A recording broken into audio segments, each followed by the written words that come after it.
તમે જોયું હશે આ ભાજપના નેતાઓ તમને ડરાવે છે, ધમકાવે છે, એ જ પ્રકારે અમારા પર પણ પોલીસ મોકલીને કેસ કરે છે, અમને પણ જેલમાં લઈ જાય છે. અમારો પર પરિવાર છે, અમારા બી છોકરી છે, બૈરી છે, ઘર પરિવાર છે, છતાં અમે તમારા માટે લડીએ છીએ. અમને પણ ભાજપમાં લઈ જવા માટે ખૂબ ધમકાવવામાં આવે, ડરાવવામાં આવે, પણ અમે ભાજપમાં નથી જતા. અમે ભાજપમાં જઈએ તો આજે મંત્રી થઈ જઈએ, છતાં અમે નથી જતા. કેમ? કેમ કે અમે તમારા જેવા ગરીબ લોકોમાંથી આવીએ છીએ, એટલે ગરીબો માટે લડવા માટે રાજનીતિમાં આવ્યા છે. આ લોકો કહે છે કે ચૈતરભાઈ અહીંયા આવે છે, લોકો સ્વયંભૂ ભેગા થાય છે. ચૈતરભાઈ કઈ રીતના આવીને લોકો આટલા બધા ભેગા થાય છે? ત્યારે મેં તમને કહેવા માંગુ છું, મેં પણ તમારા જેવા સામાન્ય ઘરમાંથી આવું છું.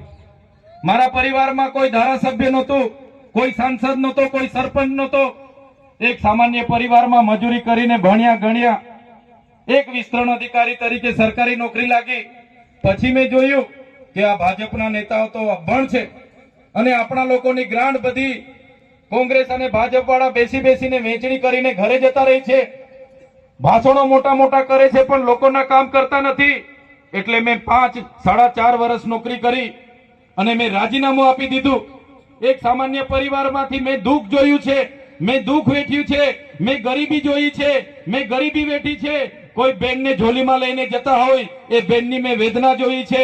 એ જ્યારે વેદના મેં મહેસૂસ કરું છું ત્યારે આ ભારતીય જનતા પાર્ટી કહે છે કે મંત્રી બનાવીશું. અમારા લોકોની વેદના સામે, અમારી લોકોની તકલીફો સામે તમારા મંત્રી પદ કે તમારા પૈસા, તમારા બંગલા, તમારી પ્રોપર્ટી એ અમને જોઈતી નથી. અમારા લોકોના આશીર્વાદ મળતા રહેશે ત્યાં સુધી અમે લડતા રહીશું.